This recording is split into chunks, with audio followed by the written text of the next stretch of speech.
ചെമ്പനീർപ്പൂവ് serial ഷൂട്ടിങ്ങിനിടെ workout ചെയ്യാനിറങ്ങിയ റെബേക്കയെ തേടിയെത്തിയത് അപ്രതീക്ഷിത ദുരന്തമാണ്. പിന്നാലെ കാല് നിലത്ത് കുത്താൻ പോലും കഴിയാതെ ബെഡ് റെസ്റ്റിലായ റെബേക്കയ്ക്ക് ദിവസങ്ങൾക്ക് മുന്നേ സർജറിയും കഴിഞ്ഞിരുന്നു.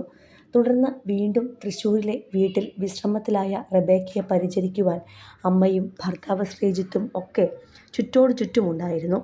പിന്നാലെയാണ് ആരാധകർക്ക് റെബേക്ക ചെമ്പനീർപ്പൂവിൽ നിന്നും പിന്മാറുമോ എന്ന സംശയമുണ്ടായത്. എന്നാൽ ആ സംശയങ്ങളെല്ലാം കാറ്റിൽ പറത്തി റെബേക്ക ഷൂട്ടിംഗ് സെറ്റിലെത്തി. ഇപ്പോഴിതാ നടക്കാനൊന്നും പറ്റില്ലെങ്കിലും കഥാഗതിയിൽ അല്പം മാറ്റം വരുത്തി വീൽചെയറിലിരുന്നാണ് ഇപ്പോൾ റെബേക്ക അഭിനയിക്കുന്നത്. വാക്കറിൽ നടത്തവും.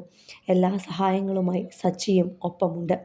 ഒരു അനിയത്തിക്കുട്ടിയോടുള്ള പരിഗണനയെന്നോണം എല്ലാ സഹായവുമായി ഒപ്പം നിൽക്കുന്നത് അരുൺ തന്നെയാണ്. അതിൻ്റെ വീഡിയോ റെബേക്ക പങ്കുവച്ചതാണ് ഇപ്പോൾ ശ്രദ്ധ നേടുന്നത്. ഒരു വാക്കറിൽ റെബേക്ക രേവതിയായി സാരിയൊക്കെ ഉടുത്ത് ഷൂട്ടിംഗ് സെറ്റിലേക്ക് നടന്നു വരുന്നതും തുടർന്ന് സച്ചി ഇരു കൈകളിലുമായി എടുത്ത് വീൽചെയറിലേക്ക് റെബേക്കയെ വയ്ക്കുന്നതും ഇരിക്കാൻ സഹായിക്കുന്നതുമൊക്കെയാണ് വീഡിയോയിൽ കാണാൻ കഴിയുക.